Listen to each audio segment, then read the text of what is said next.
Hey everyone, welcome back to the channel. Today we are unboxing two lenses and a camera body from mpb.com. The camera is a camera I've wanted for a very long time, the dream camera of mine, a pro body, Canon. It's a 1D Mark III, originally released in 2007, I believe, as well as a 50 millimeter lens and a 75 to 300 millimeter lens. I really like MPB's packaging. It looks to all be recycled paper products rather than plastic.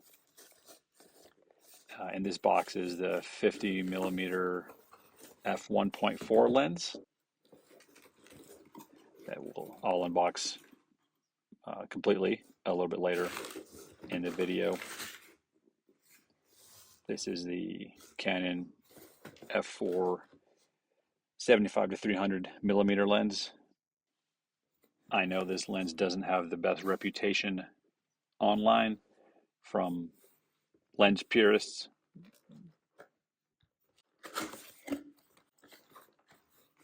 And I do shoot a lot of sports and wildlife. So we're going to give this lens a shot and see how it performs. It was honestly such a good price that I couldn't really pass it up.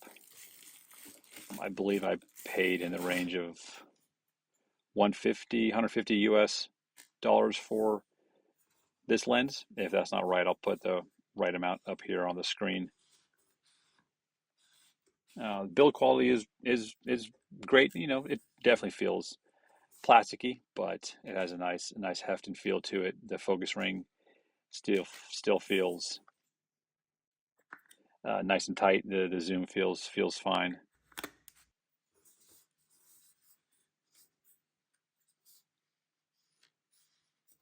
Yeah, obviously it has manual focus and autofocus.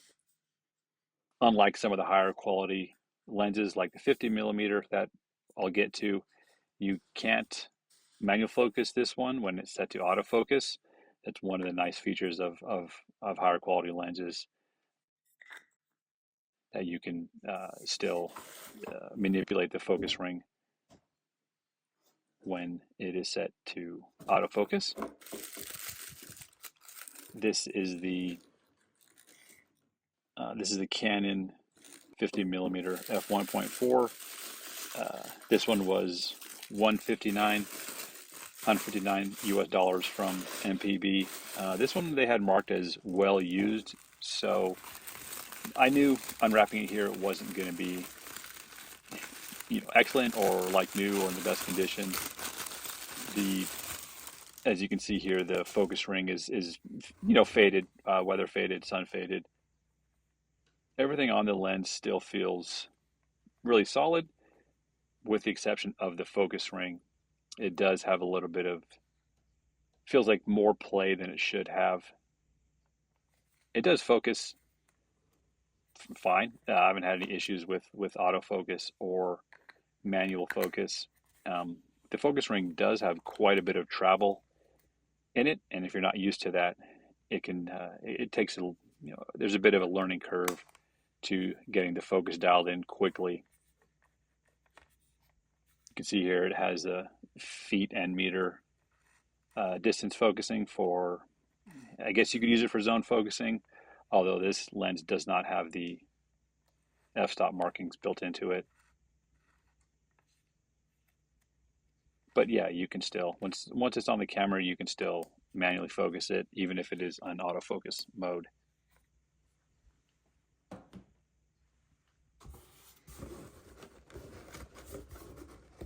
This is just an insert from MPB. I thought it was nice that they included this.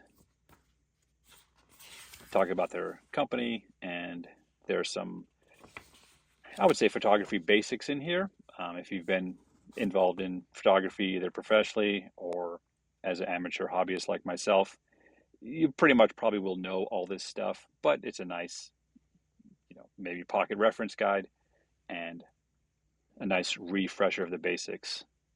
How ISO affects your image quality and lighting condition, what lighting condition to use for which ISO, how depth of field works, f-stops, and there's just some basic how to care for your gear information here. I really like that MPB includes something like this, and they have a 6-month warranty on I believe on all their products, which is nice when you're buying a used camera. It is nice to have that peace of mind that if there is something wrong with it, you can get it sent back and taken care of.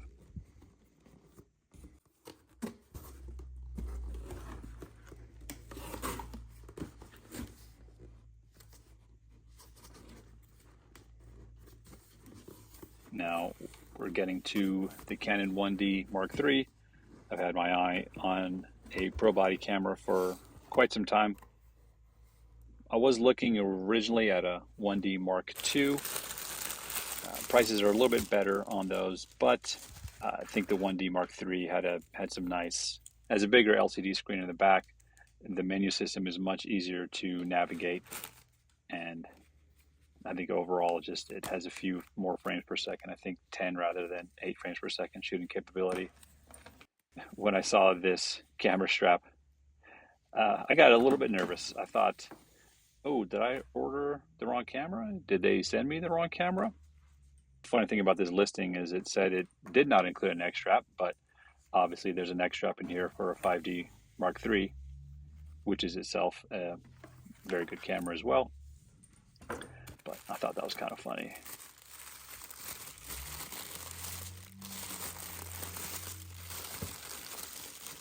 Just unwrapping the battery charger here with the Canon battery. A Canon charger, Canon battery. It's really nice. This camera includes a genuine Canon battery. These LP-E4 batteries are just about impossible to find. Canon hasn't manufactured them for a while.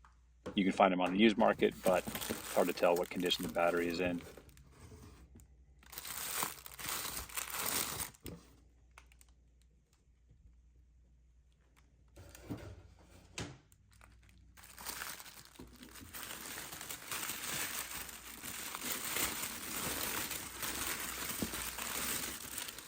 Here's the camera body itself. Like all 1D cameras, it feels really heavy, not overly heavy, very solid in your hand. It feels like a pro body camera. It is a pro body camera.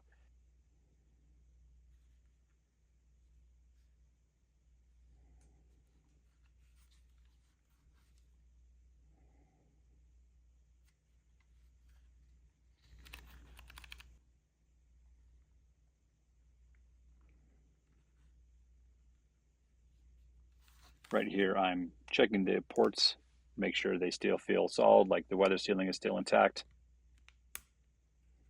A lot of times these 1D cameras will have these ports ripped off or missing, I assume for a lot of studio work where they're always hooked up to flashes or wireless modules to send pictures to a laptop. It's easier just to take them off than keep hassling with them. You can see it has dual card slots, one CF, one SD. The pins all look fine on the CF card slot. You want to take a look out for those. Those can be damaged by inserting a CF card incorrectly. Although it's hard to insert it incorrectly, if you force it hard enough, it will go in. I love the sound of that door closing.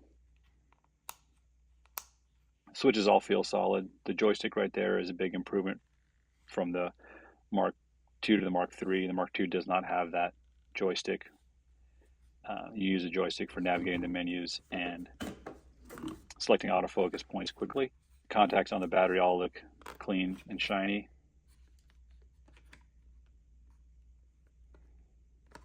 Which is important. No corrosion. The battery probably wasn't stored in the camera, which is important. It's going to be sitting for a while.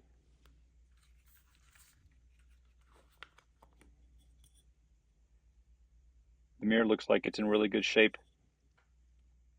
I didn't look at the sensor during this day, but I will check it out later to make sure there's no issues with the sensor. We're powering it on here. It has a no card warning, which comes up. Another advantage of the Mark III over the Mark II is the Mark III has a automatic sensor cleaning mode. It goes into whenever you turn the camera on or off. If you do need to shoot right away, you just press the shutter button halfway and it'll bypass the cleaning mode. But having that sensor cleaning option is really nice to keep dust from settling on the sensor. Before I bought this camera, I watched a lot of Mark II videos, and they had a lot of 2-button operations to change modes. That's what I'm trying to do here. I didn't quite get right away how to change the shooting mode or the metering mode of the camera. That changes the bracketing you can see on the bottom part of the top LCD. That button changes with the dial, changes the metering modes. If I had a lens attached, that would have changed the autofocus mode. And there's the shooting modes: manual, shutter priority, and aperture priority or bulb. And there's that classic 1D shutter sound.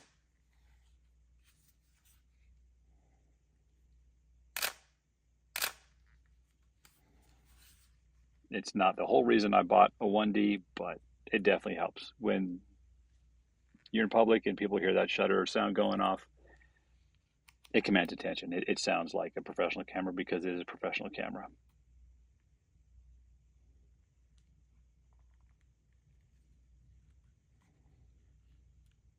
Again, here I'm trying to figure out how to change the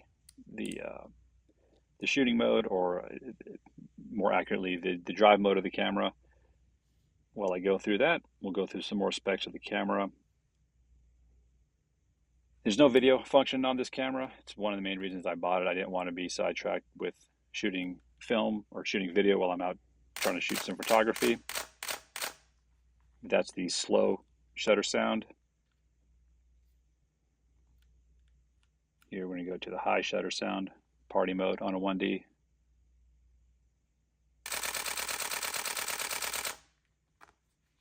And that's what 10 frames a second sounds like. Check action here of the mirror flipping up and down.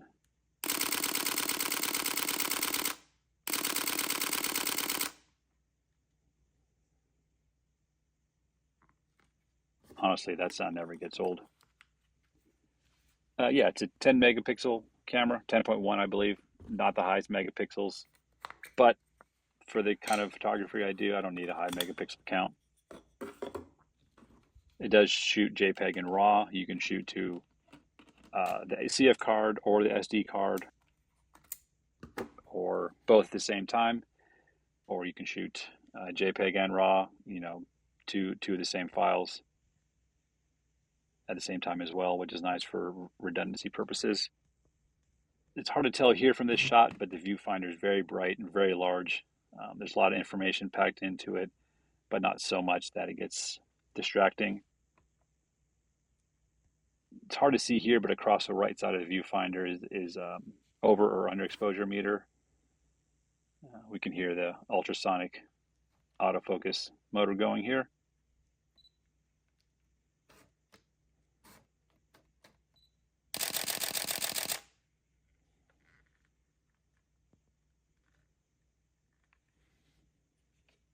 It is a EF lens mount, so there's many options for lenses. It does not have a articulating screen or a flippy screen, but again, I wasn't looking for that. It has a minimum shutter of 30 seconds, maximum of 1/8,000 of a second. Minimum ISO is 100, maximum is 6400. With this camera being so old, 2007, I personally wouldn't shoot any higher than 1000 ISO. I've tried it and the files can get noisy pretty quickly. But again, if you understand that going in and you shoot outdoors or with good lighting, there's really no reason to crank your ISO up that high. The sensor format is an APS-H format. So it's a little bit bigger than the APS-C. That's more popular, but again, not a full frame. I believe the crop factor for APS-H is 1.3. You can see here the built-in vertical controls, which is nice for portrait work or some landscape photography. That is the unboxing of a Canon 1D Mark III, listed in excellent condition from MPB. Overall, I'm super happy with the camera. With the condition of it's great. I'll include some photos here that I've taken quickly. Yeah, I hope everyone enjoyed the unboxing. If you have questions, let me know down below. I'll get them answered for you as quick as I can. And I'll be having some other more in-depth videos of the camera and how it works coming up. Thanks for watching.